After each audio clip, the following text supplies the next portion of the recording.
Well, Charlotte police released dash cam and body cam video Saturday following days of protests over the death of Keith Lamont Scott. In the dash cam video, you can see police surround Scott's car and officers are heard saying, "Drop the gun." Scott's wife can also be heard on the video saying he doesn't have a gun. Protests remained peaceful Saturday night as hundreds of people took to the streets in Charlotte.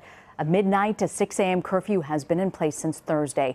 Errol Barnett is in Charlotte right now. Errol, I want to ask you about Sunday's Carolina Panthers game against the Minnesota Vikings. It's being treated as an extraordinary event by officials to enhance security. What do we know about this event? Well, essentially, Rena, that means two things. One, there's heightened security, and if we quickly pan to the left, you'll see the National Guard. If you look to the right, just passing in some Humvees, and behind me, you'll see something you see posted all around the stadium, which are police officers equipped in riot gear. They've got their vests on, but they've also received a very warm welcome from fans. People walking up, shaking their hands, giving them a hug, telling them they support what they do. The other factor of this extraordinary event is restrictions on what fans can bring into the stadium and in the vicinity. We watched just a few moments ago as one man was detained by police. He says because he had a gas mask in a backpack and fluid he said was for his eyes in case there was tear gas.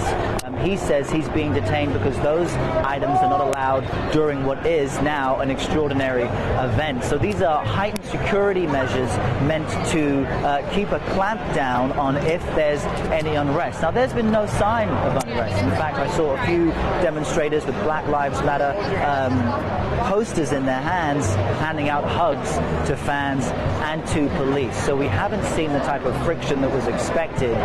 We also saw this morning that the teams made efforts to get to the stadium safely. We witnessed as a few coach buses went around the stadium, preceded and followed by police vehicles. So that gives you a sense of the heightened security here in Charlotte today. And all of this, Rena, comes after the Charlotte-Mecklenburg Police Department released new footage from the shooting of Keith Scott and images which represent evidence. They say, along with a detailed account, that he had possession of marijuana, and once police officers who were at the apartment building to serve an arrest warrant to someone else, once they saw that he had a gun as well, they decided to put on special bulletproof vests, return and demand that he drop his weapon. That footage is still being seen here by people for the first time. You can hear police demand that he drop the weapon. You see them try to break the rear passenger window, and you also see two new vantage points of the moment that he's shot by police.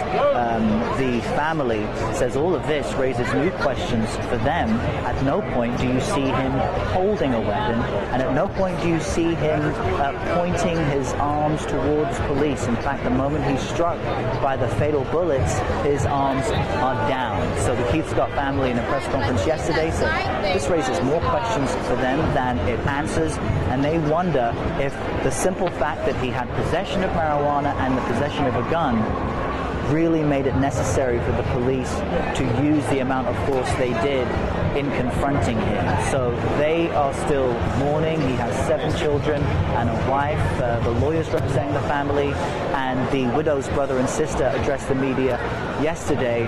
But essentially, the city remains at somewhat of a standstill. Overnight, Saturday into Sunday, protests were peaceful. You can expect protests to continue, but for now, Rena, I can tell you that Charlotte is trying to get back to a sense of normalcy. Errol Barnett in Charlotte. Errol, thank you so much for that report.